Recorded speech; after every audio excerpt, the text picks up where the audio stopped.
investigaciones en materia anticorrupción y me parece que su enfoque aporta una visión práctica en el tema. Guillermo es miembro de la Barra Mexicana de Abogados, de aquí del capítulo de Nuevo León, y profesor de la Facultad Libre de Derecho de Monterrey. Les explico brevemente la mecánica. Vamos a estar dialogando con nuestros expositores del día de hoy. Si tienen alguna pregunta, les pediría utilizar el chat para que hagan ahí la pregunta por escrito y al final daremos un espacio para procurar atender todos los cuestionamientos que se puedan hacer. Y bueno, en sesiones previas de la comisión hemos discutido acerca de programas de cumplimiento y en general de las buenas prácticas que deben implementar las empresas. Sin embargo, durante esta época extraordinaria, muchos de estos programas verdaderamente se han puesto a prueba.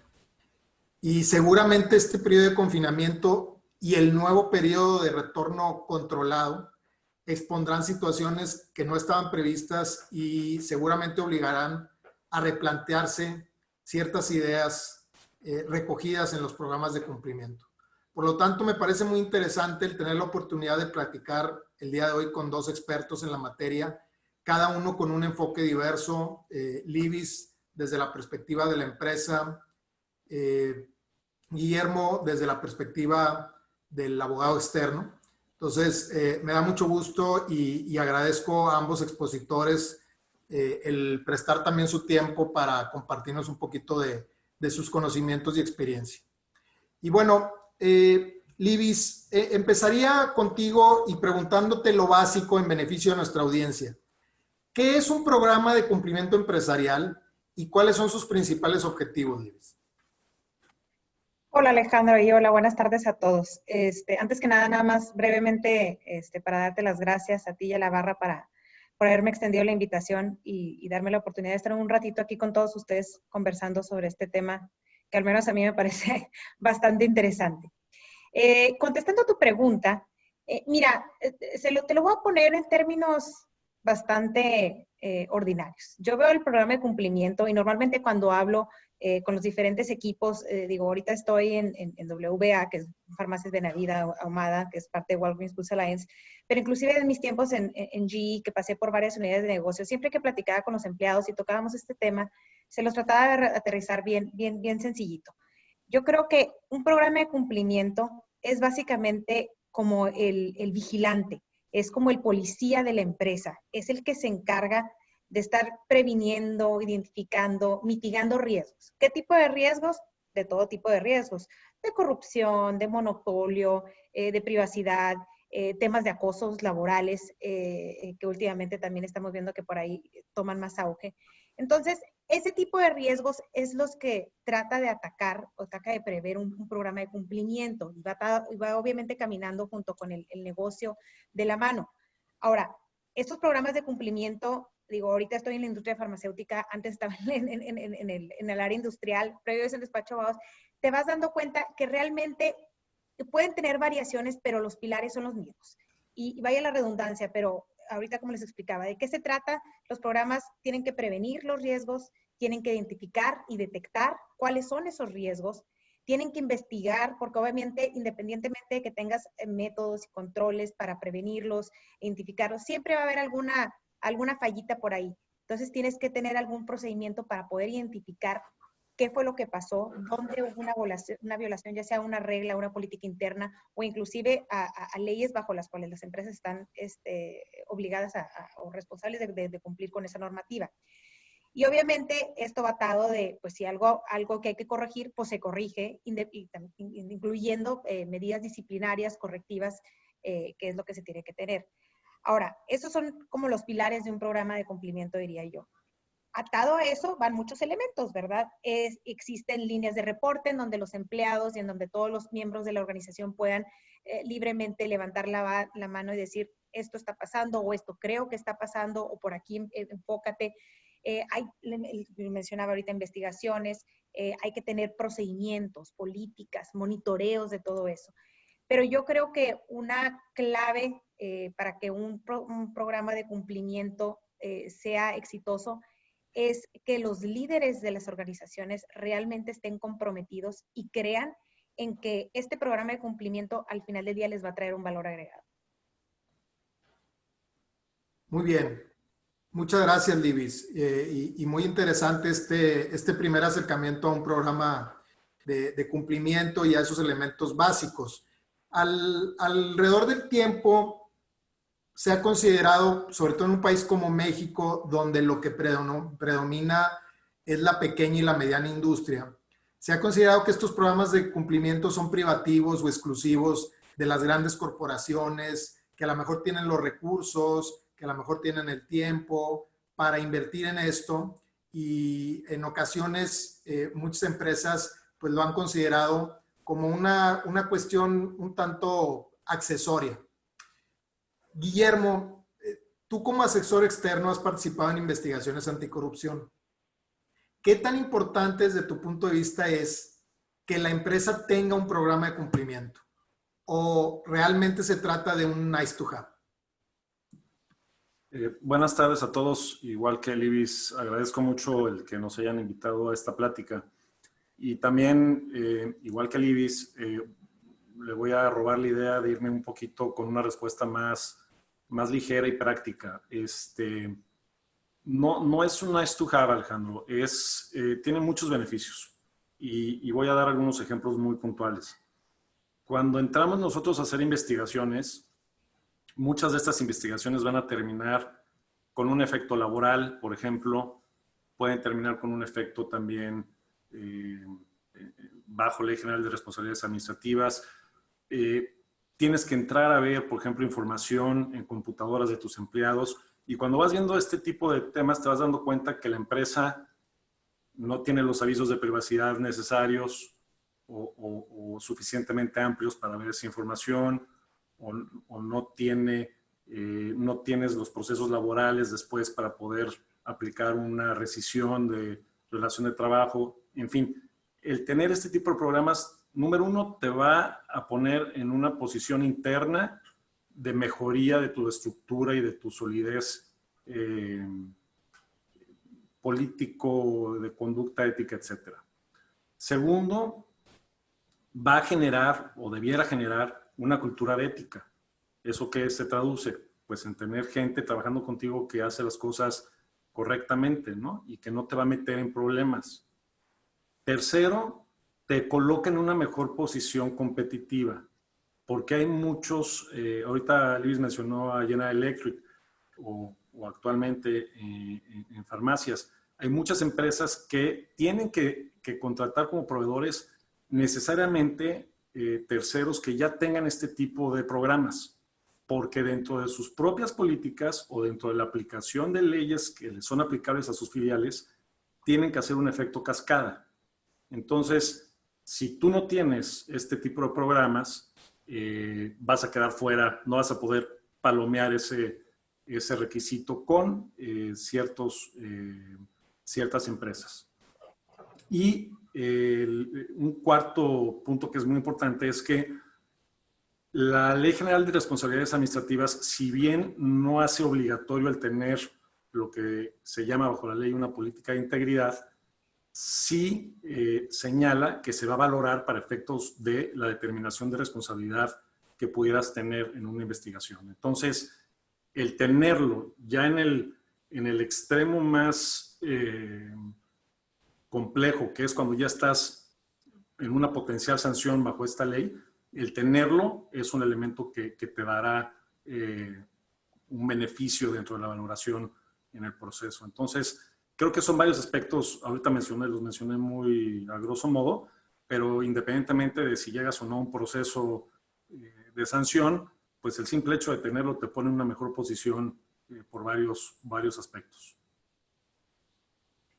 Muchas gracias, Guillermo, y desde luego coincido contigo. No es una cuestión de ornato, sino es una cuestión que verdaderamente genera muchas ventajas prácticas y tampoco necesariamente implica costos extraordinarios para la empresa ni esfuerzos adicionales.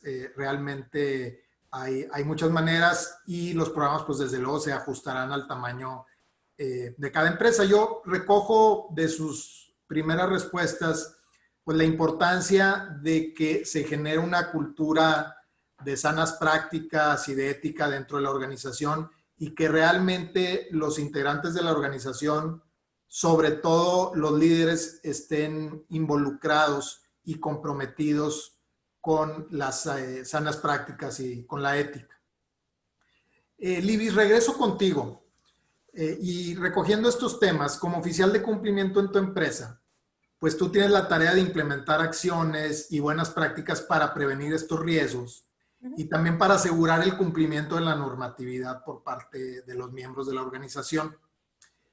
Dime, Libis, ¿esto se logra nada más con un papelito, con elaborar un manual que esté muy bonito y muy digerido y con animaciones y gráficas?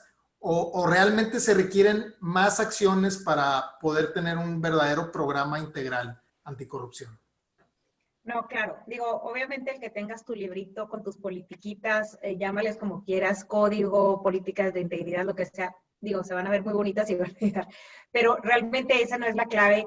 Y el que tengas algo en papel, así como para muchos abogados que estamos aquí, que puede ser algo ficticio, el que tú tengas un acuerdo con otra parte, etcétera. Lo mismo aplica para el programa de cumplimiento. De nada sirve que tengas todo documentadito en papelitos si realmente no es parte de la cultura. Y creo que tú ahorita Alejandro, tú precisamente lo dijiste. Creo que la clave de un programa nuevamente es esa cultura. O sea, tienes que taladrar y hacer que realmente o sea, todo el organismo, todos los individuos que pertenecen a la organización vivan, respiren y actúen en la mentalidad de hacer lo correcto. O sea, yo lo estoy haciendo ahorita y lo estoy recordando con toda mi organización en la empresa en la que estoy, pero era la misma idea en mi trabajo anterior y en las diferentes unidades de negocio que trabajé. Siempre fue lo mismo, es esa cultura de hacer lo correcto. Ahora, habiendo dicho eso, pues digo, se dice más fácil de lo que es, ¿verdad? Pues, ¿cómo logras una cultura? Bueno, pues ahí viene atado a la primera pregunta que tú me hacías, que es el programa de cumplimiento, es ¿cómo lo haces? ¿Cómo lo echas a volar? Bueno, pues sí, efectivamente, digo, necesitas unos procedimientos, reglas, políticas claras. Lo más sencillo es lo más eficiente. He visto códigos que son como unas Biblias y yo creo que ni los abogados ni los oficiales de cumplimiento lo leen porque en verdad son complicados. Y si para nosotros que estamos en ese ámbito hasta te da flojera leerlos, ahora imagínate para el resto de las personas que a lo mejor son ingenieros o contadores, necesitamos hacer lo básico. Entonces, procedimientos, reglas claras. Habiendo tenido ya definido para dónde quieres marchar y cuáles son tus 1, 2, 3 que tienes que seguir, pues lo tienes que comunicar, porque no te sirve de nada tener esos procedimientos muy bien documentados y a lo mejor con los monitos y las florecitas que tú dijiste, si nadie los conoce. Entonces es muy importante que tengas un procedimiento, una gobernancia también de cómo llegas a esos procedimientos y los comuniques, los externes, los tengas posteados o accesibles a las personas que los tienen que cumplir. Y obviamente cuidar que siempre estén actualizados, porque luego las personas se van con un procedimiento que a lo mejor antiguo y entonces ahí empiezan los conflictos. Tienes que tener procedimientos para cómo monitorear o cómo controlar que realmente se esté cumpliendo con esos procedimientos, ya sea a través de un departamento de control interno, ya sea a través de las propias funciones como lo son finanzas, como lo son el área legal, de regulación, dependiendo. Digo, esto nomás les estoy aventando la idea general y cada empresa y cada organización sabrá cómo mejor acomodar las piezas del rompecabezas. Tienes que, digo, y es bien básico, pero la realidad es que tienes que capacitar, entrenar, comunicar, estar al día con todos los miembros de la organización, recordándoles qué es lo que se espera de ellos, cuál es la expectativa y cómo lo logran. Ya que saben eso, tienes que tener alguna forma de que ellos también externen sus preocupaciones. Una forma de medir un programa de cumplimiento sano es obviamente que tenga esta línea de reportes y la medida que sean menos las denuncias anónimas, es que tienes una cultura de reportaje abierto, en donde tú tienes que reforzar, y es bien importante también parte del programa, que no existan las represalias. A esas personas que se atrevan a levantar la mano y decir, ¿sabes qué? Mira, a lo mejor yo no tengo todos los elementos, o a lo mejor sí, pero yo viendo cómo están las reglas, cómo opera la empresa, yo creo que aquí tenemos un agujero y algo no está correcto y se los pasa a ustedes, equipo de cumplimiento, para que empiecen y tomen las acciones que tengan que tomar, empezando por una investigación. Esa línea de reportaje también es bien importante, que no solo tenga que ver con el área de cumplimiento, hay que también entrenar y capacitar dentro de esta cultura de reportaje abierto a nuestros gerentes, a nuestros directivos, porque quizá el empleado aquí aplica el cuéntaselo a quien más confianza le tengas. Si decide dar el paso de no hacer el reporte anónimo, decides levantar la mano y decir, Juanito Pérez, yo quiero decir esto, a lo mejor no me lo va a decir a mí, Libis Jaques, que no tiene ni idea quién soy, o que me ha visto en una foto, en algún póster, en alguna de las ubicaciones en donde operamos. A lo mejor va a ir con el gerente. Entonces, a esos gerentes también tenemos que educarlos y entrenarlos para que sepan cómo manejar este tipo de situaciones. Otro elemento es, obviamente, el área de cumplimiento tiene que estar trabajando muy de la mano con el equipo de liderazgo para hacer evaluaciones de riesgos, análisis de riesgos, los famosos risk assessment, ¿verdad? Y cada año van variando, te vas a dar cuenta, y empresas también tienen diversas encuestas o formatos de entrevistas o de participación en grupos, de más o menos como que para tantear en dónde están las inquietudes. E inclusive del canal de reporte mismo te vas dando cuenta cómo van variando. Hay años en donde a lo mejor las inquietudes se van enfocando a temas relativos a fraudes. Hay otro tema, al siguiente año a lo mejor le dedicaste mucho y te diste cuenta que ahí tenías que atacar y entrenaste y revisaste tus políticas y tus controles, etcétera. Y el año siguiente varió y resulta ser que se empezaron a quejar 20,000 empleados, que el gerente le estaba coqueteando y que lo estaba presionando. Entonces, ese tipo de análisis de riesgos es el que tienes que estar, uno, en torno al mercado, porque tienes que estar conectado con las demás empresas dentro de tu industria, dentro del país, dentro de cómo va avanzando toda la organización, pero también el mismo sentir y el avanzar de la propia empresa. Y finalmente, pues digo, no todo es bonito. Cuando algo pasa, tienes que tener mecanismos para atacar el problema de fondo, para implementar acciones disciplinarias, acciones correctivas, y que también mandes ese mensaje, mandes el mensaje a la organización que, volviendo a tu pregunta inicial, ¿se basta con que tengas todo en un papelito? No, no es de papelito. O sea, we mean business. O sea, realmente lo ponemos, lo creemos, lo vivimos y accionamos sobre eso. Fantástico, Libis, y bien interesante escuchar pues todos los ángulos que tú tienes que cubrir como directora de cumplimiento. Se podría pensar que a veces es una tarea nada más, reitero, de elaborar un buen manual, pero realmente, como dices tú, tienes que estar en constante comunicación con muchos sectores de la organización, y si esta es una organización de un tamaño importante, pues obviamente es más complicado. Me quedo también con lo que dices tú de capacitar a esas personas que son como los first responders, ¿no? Esas personas que normalmente están en ciertas posiciones de confianza, en ciertas posiciones donde van a tener conocimiento directo o indirecto de ciertas cuestiones, y esas personas tienen que estar verdaderamente entrenadas para atender y también para denunciar cuando haya que hacerlo, ¿no? Guillermo, regreso ahora contigo.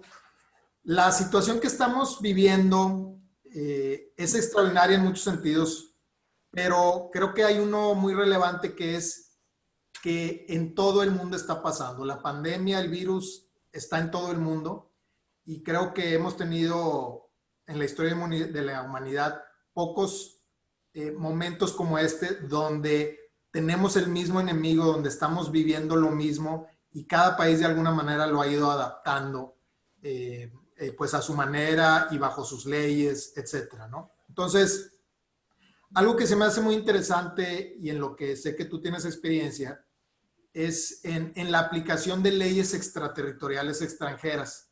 Me refiero a leyes como la famosa FCPA de Estados Unidos, a la UK Bribery Act del Reino Unido, que se han emitido y que precisamente se encargan de sancionar algunas prácticas que se puedan realizar fuera del país donde esas leyes fueron emitidas. Entonces, en materia de confección de los programas de cumplimiento en México, ¿qué tanto influyen este tipo de normas que aunque son normas domésticas, reitero, sancionan conductas realizadas más allá de las fronteras, o bien tratados internacionales que puedan existir en la materia. ¿Qué tan importante es considerar esta normatividad en un programa de cumplimiento en México? Mira, sí hay una influencia directa. Tenemos que, digo, por lo menos en mi particular punto de vista, este tema viene directamente de este tipo de leyes, ¿no? De la FCPA y de la UK Anti-Bribery Act. Y hay toda una influencia y no... Es más, conectándolo con la pregunta que le hiciste a Libis, si me dijeras, oye, ¿en dónde puedo ir yo a ver si necesito o cómo hacer un manual o guía de cumplimiento? Te diría, si vas a la Ley General de Responsabilidades Administrativas, vas a ver ahí que te habla todo lo que Libis dijo. El manual, el código de conducta, sistemas de control, vigilancia, denuncia, procesos de entrenamiento y capacitación. Pero todos estos conceptos vienen de FCPA. No hay aquí, nadie inventó el hilo negro en este aspecto. Ahora, sin ponernos nacionalistas, lo que hay que entender es que la FCPA va a regular actos, le va a aplicar a personas americanas, ¿no? Respecto a actos u omisiones extraterritoriales. Entonces, aquí en México, una subsidiaria mexicana, podemos discutir mucho si le aplica o no la ley y si debe o no de cumplir. La realidad es que su filial en los Estados Unidos va a tener que cumplir respecto de los actos que tenga esa subsidiaria en México, ¿no? Entonces, hemos visto varios ejemplos en los periódicos en los últimos años. Entonces, sí hay una influencia directa. Ahora, ¿esa influencia la vivimos en nuestros procesos? Te diría que sí, porque cuando tienes un caso en México que es sujeto de investigación de una empresa que indirectamente es americana, el abogado o la parte americana necesariamente va a estar buscando el cumplimiento de la FCPA. ¿Y qué tiene que hacer? Capacitaciones, entrevistas, etc. No sé si Libis ahí seguramente podrá dar muchos ejemplos, pero necesariamente hay una influencia y un impacto. Otro caso que es así como que creo que todos aquí o muchos de los que estamos en esta plática hemos estado, es cuando te sientas a negociar un contrato, tú representas a una entidad mexicana y tu contraparte a lo mejor es una empresa transnacional y te ponen estas cláusulas anticorrupción que ya nada más de verla dices, híjole, esto va a doler, 2 hojas de cláusula. Y la respuesta muchas veces de la contraparte es que es política de mi corporativo. Pues no necesariamente, realmente su corporativo tiene que cumplir con una ley anticorrupción que le hace, como ya dije al principio, aplicar en cascada esos principios y esos conceptos con sus proveedores y terceros, sus stakeholders. Entonces, vamos a enfrentarnos tarde o temprano a esa plática y a tener que revisar estas cláusulas, a tener que advertirle a nuestro cliente el alcance, qué tiene o no que aceptar. Hay temas de auditoría, hay temas del objeto de la auditoría, temas de que el propio proveedor tenga que a su vez de sus subcontratistas obtener cierta información y cierta documentación. Entonces, la realidad es que hay un impacto. La realidad es que lo que estamos haciendo en México está sembrado en la FCPA y que pues es un tema que está y continuará, ¿no? Muy bien. Muchas gracias, Guillermo. Libis, la pandemia generada por el COVID-19 ha obligado a las empresas a modificar sus formas de trabajo y a implementar nuevos mecanismos. Estamos hablando mucho de la famosa reinvención, ¿no? Okay. Uno de estos mecanismos, pues, es justamente el que estamos nosotros experimentando el día de hoy, que es el trabajo remoto. Bien lo dijiste tú, que una de las claves del éxito de un programa de cumplimiento es su constante actualización. Y me parece que para entrar de lleno al tema del día de hoy, nos gustaría que nos compartieras ¿qué situaciones concretas has detectado durante este periodo de contingencia que consideres necesario prever en tus programas de cumplimiento? Tienes muchos años haciendo esto, inclusive mucho antes de la famosa reforma anticorrupción en México. Entonces, sí me interesa mucho saber ahora, ante esta situación inesperada e inédita, ¿qué has detectado que te vaya a ayudar y que hayas dicho, esto lo debemos de incluir o esto lo debemos de ajustar? ¿Qué nos platicas, Liz? Mira, sí, en efecto, digo, y es más, toda la dinámica por la que está atravesando no solo México, pero a nivel mundial, y basta con que le demos una ojeadita al periódico, prendamos la televisión y veamos las noticias, yo creo que es un constante aprender. Desde el cómo surgió la pandemia, y el hecho que te decían primero el cubrebocas no sirve, y luego que sí sirve, y luego que si la vacuna iba a salir, no va a salir, y que cómo la ataca. O sea, todo ha sido, desde, o sea, tú ves inclusive desde la Organización Mundial de la Salud, han ido ajustando criterios, han ido ajustando recomendaciones, y entonces no tendría por qué ser diferente el programa de cumplimiento de una empresa. Ahora, nomás voy a hacer una pausa ahí porque los pilares que mencioné al inicio, cuando empezamos esta conversación, esos van a seguir en mi visión, siendo los principales, los básicos, los inamovibles y los que en base a ellos vas a tener que ir ajustando y acomodando a que refleje la realidad y te ayude a seguir mitigando los riesgos. ¿Qué es lo que hemos visto? Hemos visto, y mira que he participado en varios foros durante todo el tiempo, estos últimos 2-3 meses que tenemos en este ir y venir con el virus y viene y va. He participado en varios foros tocando temas de cumplimiento y creo que no es, o sea, mi industria en la que estoy ahorita no es la excepción. Han participado varios oficiales de cumplimiento de diversas empresas, también a nivel de Latinoamérica, y lo que vemos es que las autoridades no tienen, y eso es lo que va a incrementar el riesgo. Me adelanté un poquito, pero lo que estamos viendo es que, por ejemplo, en términos de la pandemia, las autoridades están reaccionando al día y están reaccionando sin una uniformidad y están reaccionando sin una línea que seguir. Y no lo digo solo a nivel país, a nivel localidad, a nivel municipio, inclusive a nivel entidad gubernamental, dígase, por ejemplo, en estos casos, por ejemplo, una COFEPRIS, un Protección Civil. Cada quien está actuando como a su mejor leal buen saber y entender, piensa que está contribuyendo a mejorar la situación. Entonces, ¿qué es lo que ocurre con esto? Crea un riesgo adicional porque para las empresas que les están exigiendo que cumplan con ciertos parámetros, pues los ponen en un aprieto, digamos, así, si lo quieres ver así, porque dices tú, a ver, aquí me están pidiendo que cumpla con A, B, C y D, acá con E, F, G, y no cuadra, o sí cuadra, y cómo le hago para homogeneizar mi programa y mis requerimientos.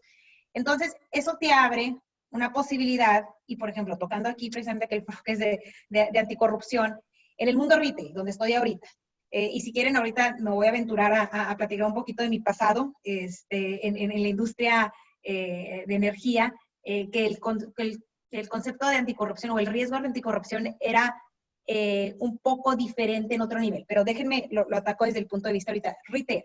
¿Qué pasa con los retailers? Dígase las farmacias de Navides, los Oxxos, los Super 7, cualquier retail que esté hablando ahorita. Las autoridades, y ustedes lo han visto, han emitido una cierta cantidad de lineamientos que en teoría se deben de cumplir como normas sanitarias. La realidad es que, como les digo, no están uniformes.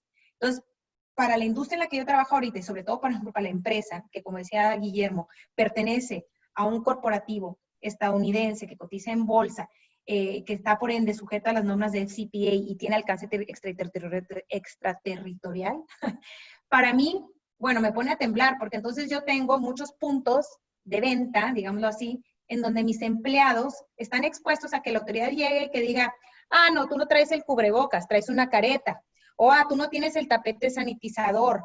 Y les digo, como cada uno va variando, entonces, entonces te voy a infraccionar o te voy a cegar, literalmente te voy a cegar aquí el changarro. Entonces, yo como oficial de cumplimiento, si bien obviamente parte de mis tareas rutinarias y parte de mi programa ordinario es entrenar y educar a todos que el hacer lo correcto es, pase lo que pase, tú no vas a dar ningún pago indebido. Dígase 100 pesitos, 200, 500.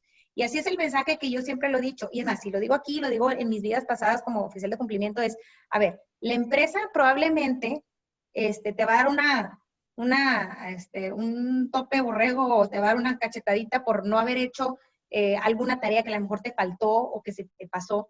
Pero si tú infringes en normas de cumplimiento como el tipo de anticorrupción, aquí yo muy probablemente no vas a estar aquí para contarla.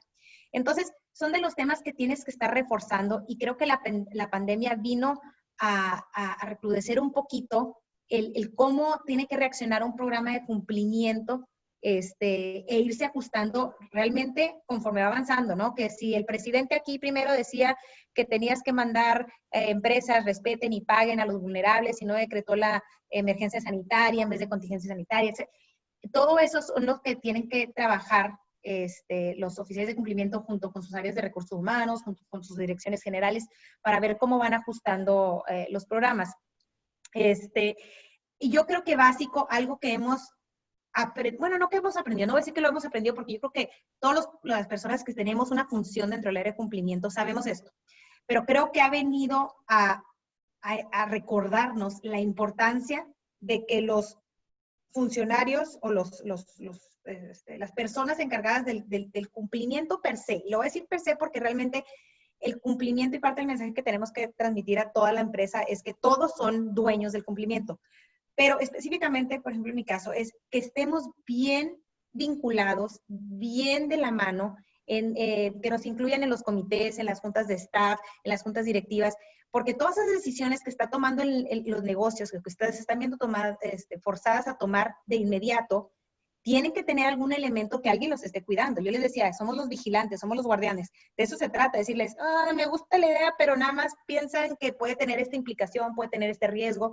Y no se trata de no tomar riesgo, se trata de ver si es un riesgo que vale la pena y si tiene algún mitigante que realmente puede ser implementado para vivir tranquilos. Es decir, bueno, el riesgo que tomé es válido. Y hago la pausa nuevamente para retomar la idea que les decía, no nomás es en el ámbito del retail, donde se puede ver el tema del problema, por ejemplo, de la corrupción. Estamos viendo, por ejemplo, en las empresas que están surtiendo algún tipo proveyendo algún tipo de insumo a los gobiernos, y basta con que abran los periódicos nuevamente, ahí está, desde Brasil hasta México, ya están saliendo los 1000 artículos que le compró a Bartlett y que no sé qué.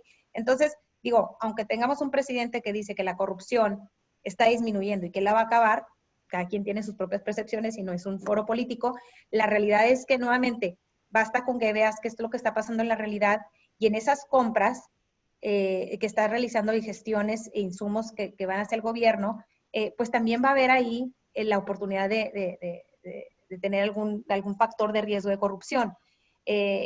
Entonces hay que nuevamente, hay que implementar, hay que ver cómo ponemos esos controles. Entonces, yo creo, nuevamente, que eso contesta un poquito tu pregunta de cómo nos ha afectado la pandemia. Y algo, nada más ya para acabar y no aburrirlos aquí con mi respuesta, algo que también se ha comentado y que hemos coincidido en diversos foros también de cumplimiento, es el documenta el por qué estamos tomando ciertas decisiones, porque muchas van a ser de urgencia, muchas van a ser de reacción rápida, como lo decía, y la realidad es que dentro de 1 año, 2 años o 5 años, los que estén aquí, si es que no estamos en nuestros lugares en donde estamos ahorita, no se van a acordar de por qué se tomó X o Y decisión. Entonces, sí es bien importante tener ese respaldo, sobre todo cuando se están tomando decisiones que implican o que conllevan algún riesgo que la organización en su momento decidió tomar y el cómo lo mitigaron. Entonces, digo ya con eso porque ya les aventé aquí un discurso medio largo. No, al contrario, Libby, la verdad es que está súper interesante escucharte y bueno, pues lo que estás viviendo tú y esta necesidad prácticamente de estar actualizando tus procedimientos en tiempo real, ¿no? Por un momento di gracias de que no soy un director yo de cumplimiento porque se ve que estás bastante ajetreada y bueno, pues no es para menos. Me quedo con esto último que señalas sobre la necesidad de documentar. A nosotros como asesores externos, cuando nos toca participar en una investigación, ya sea interna o motivada por la autoridad, pues nos topamos muchas veces justamente con lo que estás diciendo, que los miembros de la organización en ese momento no están ya y nadie sabe qué pasó, nadie sabe por qué se tomaron ciertas decisiones y muchas veces hay respuestas objetivas y que verdaderamente justifican la conducta, simplemente que nadie nos las puede dar, ¿no? Alejandro, espérame, perdóname que te interrumpa y yo sé que vas con Guillermo probablemente a hacer una pregunta, pero nada más para complementar. Efectivamente, la documentación es súper importante, pero omití dar otro detallito o otra parte relevante del documentar. Obviamente, cuando estemos documentando algo, realmente échenle coco. O sea, en el sentido de que todo lo que, así como todo lo escrito, todo lo que digas puede ser usado en tu contra, también cuando estemos escribiendo hay que tener la precaución de escribir lo que realmente es y tenerlo con cuidado porque pueden, en este tipo de investigaciones que Guillermo estoy segura que ha participado también, ha habido eventos en donde decía, sí, al cabo que aquí todos estuvimos de acuerdo, no sé, digo, les voy a poner un ejemplo, ¿no? Y a la hora de regresar con la persona que lo escribió, decirle, oye, espero que aquí dijiste tú que sí, que aprobabas el pago. No, espérame. Entonces, nada más hay que tener cuidado en el mensaje de documentarte, de documentarlo con pensamiento y realmente evitar un problema que realmente por alguna mala interpretación nos pueda traer otros problemas. Sí, desde luego. Yo creo que también la documentación no es solamente per se poner por escrito, sino comunicar y dejar constancia de que se transmitieron esos documentos o esa información, ¿no? Nosotros como abogados externos siempre procuramos mucho dejar constancia escrita de lo que comunicamos, porque igual también nos puede pasar que un cliente nos pida el día de hoy algo y en 6 meses nos diga, no, yo no pedí eso, ¿no? Claro. Yo no tomé esa decisión. Entonces, sí, justamente hace un rato estaba escuchando un programa y alguien dijo, prefiero 1 gramo de papel escrito que 100 toneladas de memoria, ¿no? Entonces, creo que aplica muy bien la frase. Y bueno, Guillermo, efectivamente regreso contigo. La implementación de estos controles durante el confinamiento, pues puede tornarse verdaderamente difícil porque el personal está en su casa o una parte del personal está en su casa y estos controles, pues ya estando en casa de manera remota, no son tan fáciles, sobre todo si la organización no cuenta también con la tecnología adecuada. Esto verdaderamente se puede convertir en un dolor de cabeza. También, pues la crisis que estamos viviendo puede orillar a ciertas empresas a incurrir en malas prácticas. La desesperación por hacer negocio en este momento pues nos puede llevar a tomar malas decisiones. ¿Consideras tú que las empresas se encuentran en este momento más vulnerables a posibles faltas de ética o actos de corrupción que en, digamos, en la época ordinaria? Sí, la pregunta que haces es muy buena porque agregaste varios ingredientes y uno de ellos toca lo que viene platicando Libis y luego recalcaste tú, este tema de documentar. Pues lo que esta etapa nos ha enseñado y lo estamos ahorita haciendo es el aprovechamiento de las tecnologías. Nos estamos dando cuenta de que hay que quitarnos el miedo al uso de distintas tecnologías y entonces, por ejemplo, tienes, supongo, Libis, cállame por favor si estoy diciendo una tontería, pero puedes tener la opción de documentar con todos tus empleados con firma a mano de recibidas las códigos de conducta, reconocimiento de las políticas, etcétera. El día que cambies cualquier renglón en cualquiera de esos documentos, vas a tener que volver a hacer el mismo ejercicio. Si eres una empresa de 10 empleados, a lo mejor no es complejo ni retador, pero si eres, como en tu caso, Libis, que tienes puntos de venta en toda la República, etcétera, pues ciertamente se vuelve un tema. Entonces, ¿cómo utilizas la tecnología para que lo que reconozcan vía remota sea utilizable en un tribunal o en una cuestión ya de responsabilidad, ¿no? Esos son los puntos que creo que tienes que rescatar hoy y de saber aprovechar, pero hacerlo bien. Ahora, ¿está en el foco hoy y estás en una situación más vulnerable? Yo creo que sí, porque lo vimos, ¿no? Vimos ventiladores y tapabocas o cubrebocas un poco más caros de lo normal. Eso es lo que vimos en el periódico.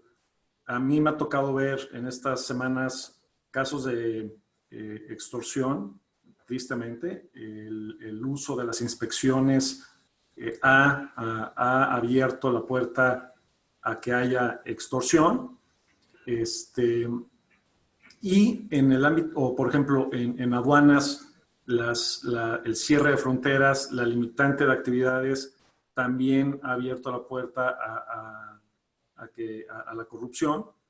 Y en las empresas a nivel privado también, si tú tienes que antes tenías 10 proveedores, hoy tienes 3 porque el resto no están funcionando o quebraron en el camino, pues esos 3, a lo mejor la persona de compras, tristemente me ha tocado ver que para escoger a uno de ellos 3, pues les pide algo a cambio, ¿no?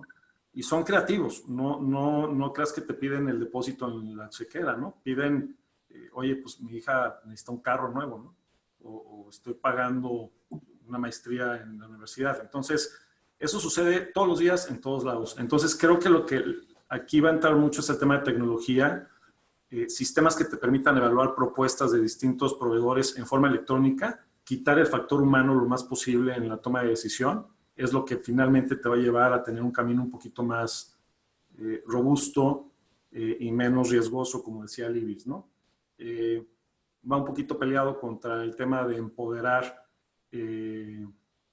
distintas personas en tu cadena de toma de decisiones, pero finalmente los sistemas creo que son los que van a acabar tomando ese tipo de decisiones. Entonces, para mí el aprendizaje de esta etapa es tecnología mejor aplicada, aceptarla, adoptarla, implementarla y buscar de esa manera, haciendo un lado el factor humano, buscar mayor transparencia en tus procesos. Perfecto. Sí, muchas gracias, Guillermo. Y coincido en que creo que ahorita estamos transitando por terreno fértil para posibles actos de falta de ética o de corrupción. Reitero, muchos empresarios se van a encontrar en situaciones de desesperación donde a lo mejor los límites pueden ser rebasados.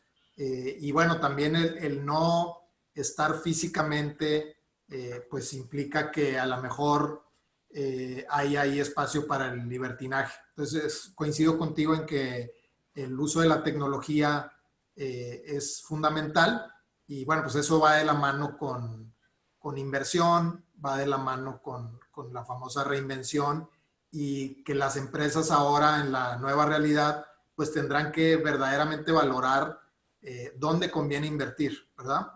Y ciertamente creo que esa enseñanza de que hay que invertir en tecnología, pues es muy importante. Pero perdona que te interrumpa, tienes que casar esa tecnología con la realidad legal de México, ¿no? ¿Qué quiero decir? Si haces una capacitación vía electrónica, con videos, etcétera, ¿cómo haces constar que esa persona tuvo esa capacitación de forma que te funcione ya en un dado caso de un procedimiento, ¿no?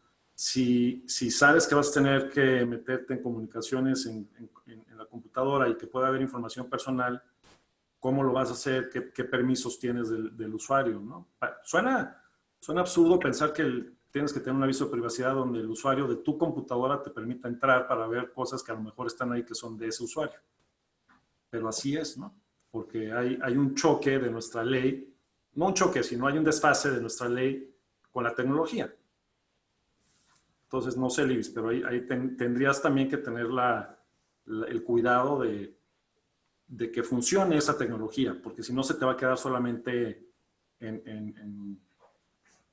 o sea, no te va a ser útil. Sí, de acuerdo, Guillermo, totalmente. Libis, por último, nos platicaste un poco tus aventuras en el sector del retail y todos estos retos a los que te enfrentas diariamente. Desde el punto de vista regulatorio, ¿cuáles son los principales retos que tú vislumbras durante este periodo y sobre todo hacia adelante para afrontar esta nueva realidad? ¿Dónde pondrías tú el ojo en situaciones que seguramente ya tienes detectadas y que crees que es importante ahí atacar para precisamente lograr la mitigación o la disminución del riesgo. ¿Qué nos pudieras platicar en lo que es tu diario acontecer? Sí, mira, y yo creo que va estrechamente ligado a lo que te acaba de platicar ahorita Guillermo, a lo que nos acaba de platicar Guillermo. Todo este tema de la tecnología y de recursos digitales es el nuevo mundo, ¿no? O sea, digo, yo me pongo a ver a mis hijos y por supuesto que es muy diferente a cuando yo crecí, que ni siquiera celulares había. Ahorita que ya el niño de los 2 años ya le está picando al iPad y demás. Y nuevamente, lo estoy tratando de poner muy simple, pero va totalmente enfocado a contestar la pregunta que me haces de cuáles son los retos o qué es lo que vamos a tener que hacer o dónde están los riesgos que tenemos que atacar y ver cómo los armamos. Y te voy a hablar específicamente, por ejemplo, ahorita de la industria médica o farmacéutica, ¿no? ¿Qué fue lo que pasó con la pandemia? Digo, si ya veíamos viendo en las noticias de tiempos atrás, incluso previo a la pandemia, como por ejemplo Amazon, los Amazon del mundo, empezaron a crecer, los Google, todas estas plataformas digitales han tenido un auge y ahora más con la pandemia, pues ahora digo, realmente el online shopping, pues está ahí. Entonces, entre que la gente está en la casa y no tiene nada que hacer porque tiene miedo a salir y porque le dijeron que no sé qué salga y porque lo que sea, y pues necesitas algo, lo compras. Ahí está, o sea, las plataformas del Corner Shop, los Rappis del mundo, o sea, se dispararon intensamente las ventas a través de las plataformas digitales. Aquí, en el mundo regulatorio, ¿qué fue lo que vimos? Nosotros sentados de nuestra perspectiva de farmacia, pues vemos, ¿verdad?, que empezaron a salir múltiples plataformas de telemedicina. La telemedicina es algo que está entre que sí está regulado y no está regulado, no está perfectamente, pero había el hueco, y no me voy a meter mucho el tema de telemedicina, pero lo voy a atar un poquito a los riesgos que nosotros estamos viendo como industria, y no específicamente en ellas, pero sí yo creo que junto con los otros competidores del mismo sector o del mismo ramo es.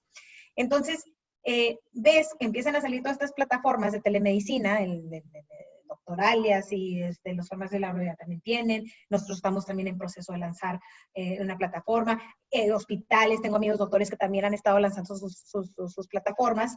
Y entonces es pues número uno, el generar toda la seguridad alrededor de cómo estás controlando ese expediente electrónico, la privacidad de los datos, cómo lo estás conteniendo, todos los disclosures de los que estaba hablando Memo, cómo controlar la seguridad de toda esa información. Pero por otro lado, al final del día, si tú estás consultando, y voy a decir yo, por ejemplo, voy a tomar el ejemplo de mi hijo que le duele el oído. No tiene nada que ver con COVID, síntomas de COVID, y lo estoy poniendo nuevamente así como que muy mundano. Mamá, me duele el oído, pues, ¿qué hago? Bueno, a lo mejor no lo voy a llevar al hospital donde está su pediatra, porque lo que menos quiero es pisar un hospital, pero a lo mejor si hay una plataforma de telemedicina, pues voy a consultar. Y resulta ser que por los puros síntomas del niño, el doctor decide, o él diagnostica, digámoslo así, que tiene alguna infección que requiere de algún antibiótico. Y entonces, pues bueno, te va a hacer la receta electrónica, ¿verdad? Y te la va a mandar. ¿Y qué es lo que pasa? Y aquí es donde está el gap o el abismo ahorita con lo que tenemos en términos regulatorios. Si tú ves la normativa sanitaria, sí te prevé una receta digital o electrónica, pero la implementación en sí no está aterrizada. O sea, no está para los puntos de venta que venden o que surten esos productos, dígase farmacias en supermercados o farmacias de retail como en el que estoy yo.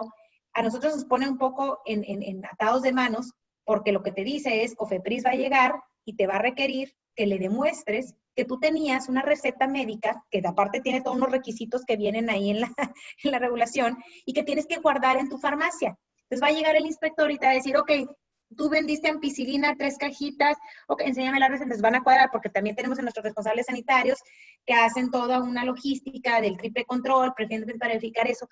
Y esto no es particular de Benavides, esto es la industria en las farmacias, el cómo surten ese medicamento. Y entonces ahí yo creo que algo que vamos a prever a futuro es el empuje, el de decir, ¿sabes qué? Yo creo que vale la pena. Y la COFEPRIS tiene esa mente, o sea, ya hay conversaciones en la industria sobre el tema, pero realmente ahorita lo último que hemos escuchado es que COFEPRIS realmente está abocado al tema de, o sea, se los está consumiendo el COVID, ¿no? Entonces, el que venga una receta o algún formato para realmente poder implementar la famosa receta electrónica, pues será algo que efectivamente en algún momento va a venir. Y a lo mejor va a ser como en Estados Unidos, que allá, por ejemplo, vas con el doctor y te dice, no, yo quiero ir a tal farmacia ubicada en tal esquina, mándamela ahí. Tú llegas a esa farmacia y te dan tu paquetito, sí, señor González, aquí está y le dan. Ahora, de que lleguemos a eso, yo creo que todavía nos cuelga, pero son de los temas que en temas de regulación definitivamente yo creo que es el futuro, es lo que vamos a estar viendo, porque hacia allá se está moviendo el mundo. El mundo se está volviendo muy digital, desde la compra del jabón o la ropa hasta consultas médicas y compra de medicamentos que van atados a esas consultas. Muy bien. Luis, me quedé pensando con este tema de la telemedicina y que efectivamente, como dices tú, hay todavía pues muchas áreas grises, al final del día es un tema nuevo. Por ahí también creo que, por ejemplo, con la época de la pandemia, vi que algunos proveedores de servicios, por ejemplo, rayos X, cosas de ese tipo, estaban ofreciendo hacerlo en casa, es decir, trasladarse a la casa de los pacientes a practicar ciertas pruebas, etcétera. Y creo que esto también plantea un reto regulatorio importante, ¿no? Digo, sí, definitivamente. No conozco el detalle específico en lo que se refiere a ese tipo de manejo de esos equipos y rayos X, pero efectivamente, o sea, tú simplemente ve, la normativa sanitaria es bien estricta, es bien específica, y entonces me voy a atrever un poquito a opinar sobre algo que no conozco en detalle de lo que justo preguntas ahorita, pero definitivamente todo tiene que cuadrar dentro de un marco que asegure que el paciente, la salud del paciente no se está poniendo en riesgo. Entonces, por ejemplo, el tema de los rayos X. Simplemente tú cuando vas al hospital y te tomas una toma del rayo, no sé, del pecho, de lo que sea, fíjate toda la estructura que va desde que el equipo mismo tenga que tener certificaciones, tenga que tener, porque es un instrumento médico que tienen que avalar la COFEPRIS, que esté funcionando, etcétera, hasta la forma en donde o el cómo lo usas. Si tiene que estar resguardado con X número de centímetros del cristal para que también el que le está aplicando. Entonces, ese tipo de temas, te digo nuevamente, no me había tocado escuchar ese en particular, pero sin lugar a duda van a ser, no obstáculos, pero retos que tendrán que enfrentar los proveedores de ese tipo de servicios para ver si se puede implementar de una manera segura, sobre todo, porque todo el tema de la industria farmacéutica, todo va enfocado, o sea, toda la regulación lo que te dice es a cuánto tienes que tener el medicamento en temperatura guardado, cómo lo debe dispensar, todo va enfocado a salvaguardar la salud del paciente. Entonces, este tema que tocas, pues va también con esos giros y tendrá sus asegúnes de cómo implementar. Muy bien, muchas gracias, Libis. Pues antes de cerrar la sesión, ya estamos por ahí de la hora y de nuevo agradecer a todos los que han estado con nosotros durante la sesión. Por ahí vi que ya hay preguntas por parte del auditorio. Entonces, si les parece, Libis, Guillermo, les voy a formular una pregunta que veo por aquí, la voy a leer tal cual. Y bueno, pues cualquiera de ustedes que la pueda responder. Nos dice Roberto, ¿consideran los expertos que con la nueva realidad que vivimos, en la cual la información se transmite en redes personales desde casa, siendo que no están protegidas como al interior de la empresa por las áreas correspondientes? Y la pregunta es, ¿se debe de agregar un tema para la implementación de vigilancia dentro de un manual de cumplimiento y o si son susceptibles de investigación? Le das a lo de Guillermo. Bueno, si quieres, déjame, me adelanto tantito y luego si quieres lo complementas, Guillermo.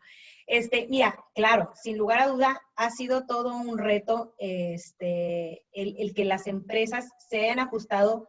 Algunas llevaban un poco más de avance que otras realmente estaban como que al modo antiguito y creo que también han salido muchos artículos que han probado inclusive que el home office es mucho más eficiente y demás, pero independientemente de que sea eficiente o no sea eficiente y el cómo la gente llegó a su casa a trabajar ahí, y habrá empresas que sufran un poco más del riesgo, del que les voy a hablar ahorita, que otras, y sobre todo las grandes empresas, ¿qué fue lo que pasó para resguardar y proteger toda la información de la empresa que se está transmitiendo a través de estas redes, que a final de cuentas son públicas?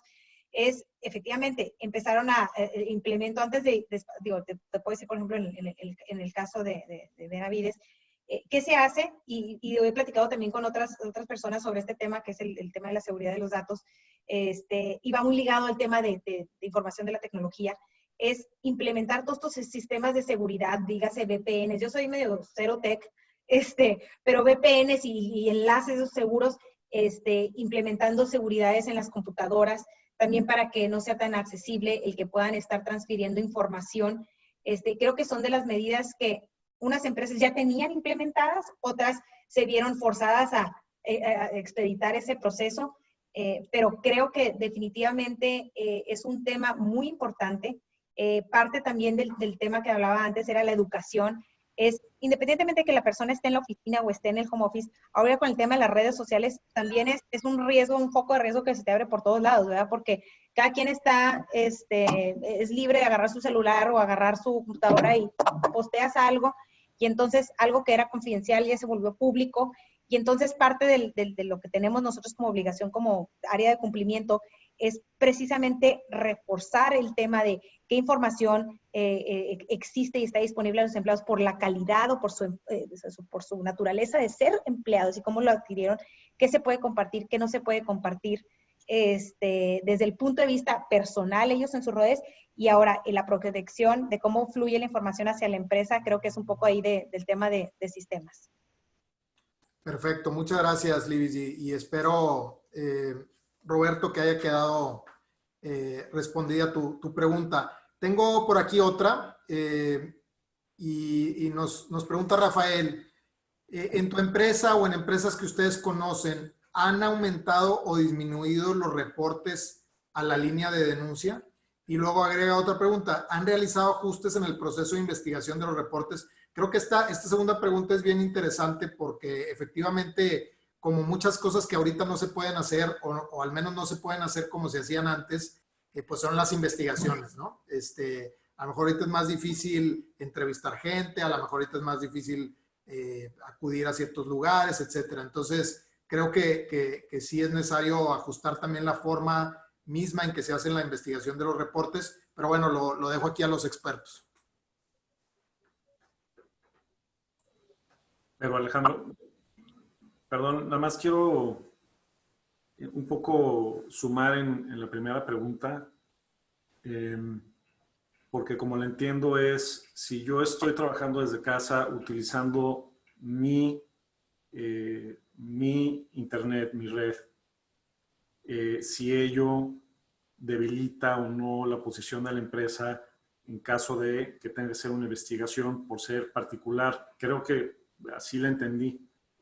Y en efecto creo que sí debería de haber una documentación. O sea, creo que sí hacia adelante debemos de documentar en forma mucho más precisa el trabajo remoto desde casa, para precisamente incluir este tipo de situaciones en donde hay un reconocimiento de que se está utilizando una red que no es propia de la empresa, pero que pudiésemos acceder para objeto único o relacionado con propósitos de la empresa. O sea, tratando de ahí nada más de aportar esa primera pregunta, el punto es válido y creo que sí, pensando en si vas a tener más trabajo remoto, sí es importante revisitar las políticas para ver cómo las puedes hacer más eficientes en este modelo de home office, ¿no?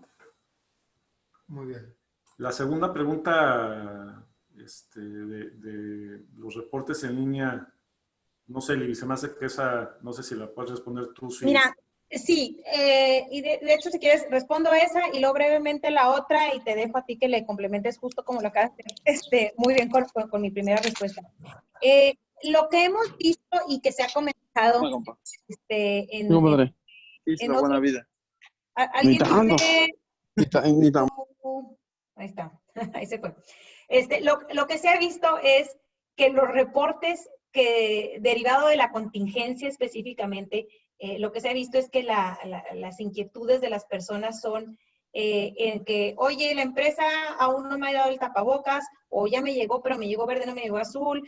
Son muchos, sí ha subido un poco, y lo que he comentado en otros foros es más o menos igual, pero es enfocado al tema de medidas de seguridad, no tanto a riesgos de corrupción, de privacidad de datos. O sea, el resto de las denuncias que se han hecho permanecen más o menos estables. Y les digo, yo sí he participado en varios foros estos de cumplimiento, como que para darnos una idea de cómo se está moviendo, y como lo decía al principio, para también ver cómo está moviéndose la industria, porque no nomás te tienes que enfocar en lo que estás viviendo tú, porque en algún momento se puede ajustar y mudar a lo que está viviendo el país y la industria. Y más o menos la coincidencia es que las denuncias que se han incrementado han sido con un enfoque de temas de seguridad personal de los empleados. Y la segunda pregunta, dentro de esa pregunta que existía de las investigaciones, sí ha habido un ajuste a las investigaciones. Obviamente, en términos de viajes, pues ya no es tan fácil viajar y desplazarse de un punto a otro. Entonces, todo esto ha venido a sustituirse o a complementarse a través de este tipo de plataformas de entrevistas. Es más, hace como 3 semanas estuve, otro despacho de abogados patrocinó, organizó un evento, también un foro similar, y tenían como invitado a una persona del Departamento de Justicia, y le hacían justo esta pregunta, ¿no? Y obviamente esas son investigaciones mucho mayores, más severas en gravedad, digámoslo así, pero la pregunta era lo mismo, o sea, ¿cómo le están haciendo con investigaciones? Y era justo lo que les comento, que te tienes que ajustar a la realidad. Y a la normalidad, que no, muy probablemente no va a estar así durante el siguiente año, yéndome así como que ligero, porque la nueva normalidad definitivamente ya se va a cambiar. Entonces, este tipo de plataformas digitales creo que ha sido muy útil, porque no es lo mismo estar hablando por teléfono con una persona investigando, que estarle viendo la cara y la expresión de lo que te está diciendo. Habiendo dicho eso, obviamente nunca va a ser lo mismo que tenerla a la persona sentada frente a frente y realmente ver cómo las expresiones corporales te van diciendo quizá un poquito más de lo que realmente te está contestando verbalmente. Otra de las complicaciones que se ha tenido es también el acceso a la documentación, porque antes pues agarrabas un avión, agarrabas un carro, te desplazabas a una ciudad o a donde fuera que fuera necesario, y accedías a la información ahí, hay veces de sorpresa y en caliente, ni se siente, como dice, aquí está, ya lo tenemos. Pero ahora tiene que ser un poco más planeado. Entonces tienes que echar mano de los recursos que tienes en los diversos lugares o donde quisieras hacer la investigación, para que si en algún momento tienes que seguir guardando ese elemento de sorpresa, para que se mantenga, digamos, intacta la evidencia que quieres analizar, pues tienes que apoyarte con otros elementos. Las investigaciones continúan, es parte de lo que se tiene que seguir dentro de la misma cultura de cumplimiento, pero estos yo creo que son los pequeños obstáculos a los cuales hemos tenido que estarnos ajustando. Sí, muchas gracias, Libis. Y bueno, yo regreso ahí con la importancia de la tecnología, ¿no?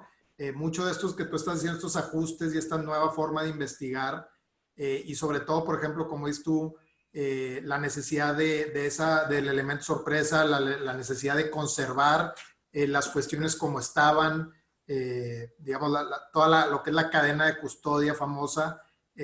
Si no tienes la tecnología, pues hacerlo de manera remota es prácticamente imposible, ¿no? Entonces, pues volvemos a lo mismo. Yo creo que las empresas en esta nueva realidad deben de enfocarse mucho al tema tecnológico.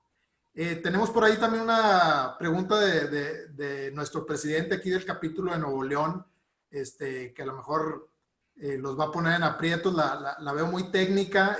Nos pregunta o nos dice, en el orden de ideas del home office, pensando en el anonimato de las denuncias, ¿cómo garantizar a los denunciantes que no podrán ser ubicados por su dirección de IP?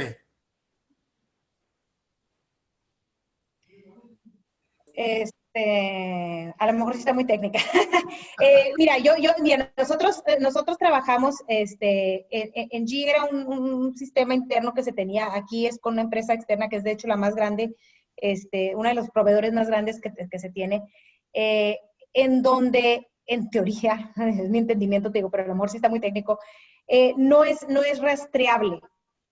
Digo, yo en alguna ocasión, voy a pecar aquí de transparencia quizá y de, no sé cómo se diga, ¿no? Pero algún Ánimo, momento estás en confianza, Lidis. intenté tratar de ver si me rastreaban alguna de que yo, a ver, vamos a ver si y, o sea, lo puse anónimo, ¿verdad? O sea, obviamente para que no supieran que era yo. Y realmente no había manera, o sea, porque no creas, como responsable del canal de denuncias, muchas veces te llegan inquietudes que dices tú, híjole, es que no tengo suficiente información. Y aunque el canal prevé el mecanismo para que tú contestes por ahí, digas, oye, mira, tienes un número de caso asignado y le contestes y le llega una contestación, hay veces que ya las personas ya o no lo checan o no tienen interés o les entra el miedo y ya no te dan la información adicional. Y dices tú, híjole, bueno, pues voy a hacer lo que pueda con la información que tenga. Entonces, mira, yo te digo nuevamente, no soy muy tecnológica, sí está un poquito above my pay grade, como dicen por ahí, lo de la tecnología.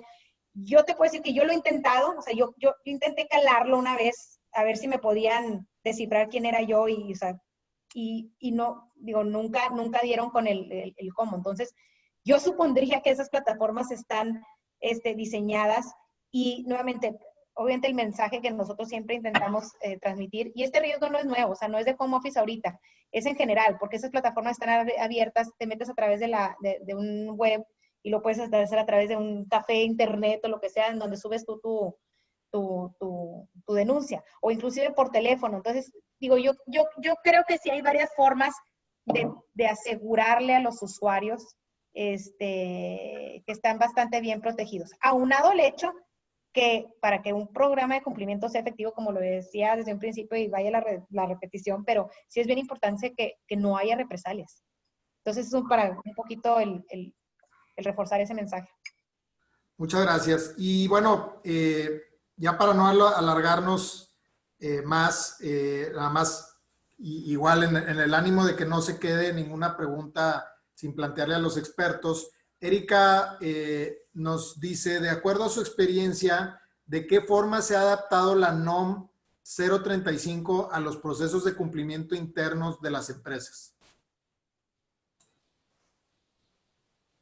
Pues ese es un tema, no soy laboralista, ¿no? Pero el tema de esta NOM y de la afectación el estrés, etcétera, ansiedad que puede generar el lugar de trabajo, pues creo que es un tema de compliance de la empresa, pero no necesariamente como lo estamos platicando en esta charla, en donde un tema más de ética y de procesos anticorrupción. Creo que es un tema de compliance de la empresa, de palomear los distintos requerimientos que te pide la NOM.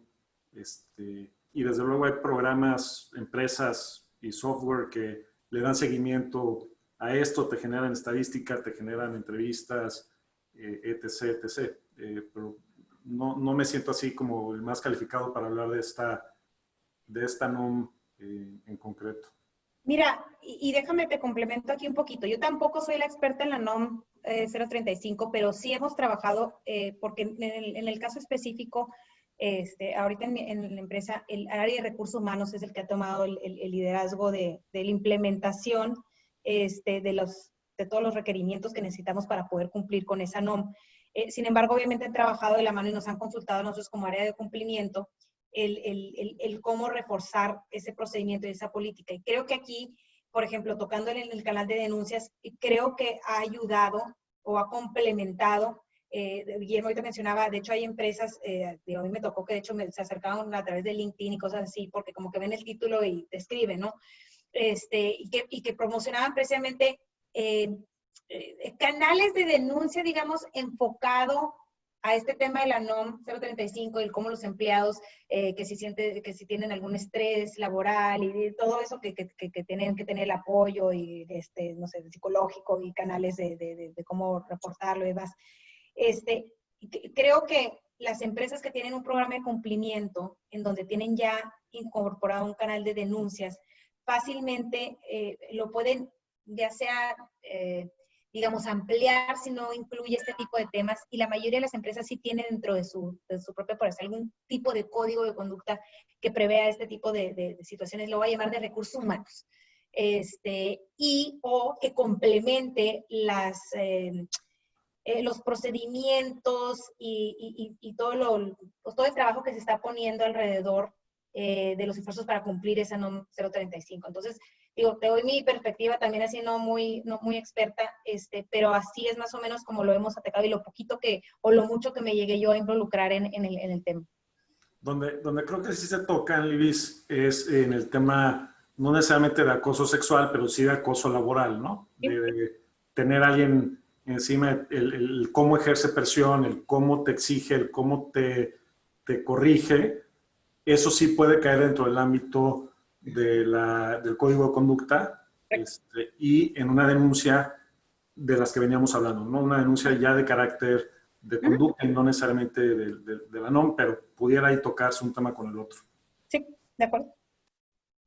Perfecto. Oigan, pues sin duda el tema da para mucho. Me encantó tenerlos en esta sesión de la Comisión Anticorrupción. Ojalá acepten una invitación en el futuro no muy lejano para seguir hablando de otros temas. Nos vamos, creo, el auditorio con buenas ideas y con cuestiones innovadoras que seguramente en nuestro ejercicio nos van a ayudar, nos van a enriquecer. Y bueno, pues agradecerles mucho a nuestros expositores. Desde luego, agradecerle nuevamente a todos los que nos acompañaron en esta sesión. Ya vamos por encima de la hora y sé que todos tienen otras cosas que hacer, entonces les agradezco que hayan permanecido, que hayan estado aquí con nosotros. Los invito también a participar en otras sesiones de la barra. La barra, como ustedes saben, ha estado muy activa organizando estas sesiones en línea. Entonces, pues los invito, los temas son muy interesantes y sobre todo muy variados. Hay para todo tipo de público, ¿no? Y bueno, también invitarlos a afiliarse a la barra. Al final del día, la barra pues es una organización donde los abogados podemos encontrar solidaridad, podemos hablar el mismo idioma con nuestros colegas. Creo que nos genera muchas y muy interesantes ventajas el formar parte de una organización. Entonces, invitarlos a afiliarse. Y bueno, por ahí estaremos en los canales de la barra anunciando nuestra próxima sesión. Muchas gracias de nuevo a todos. Muchas gracias, Alejandro. Gracias. Gracias. Bonita tarde.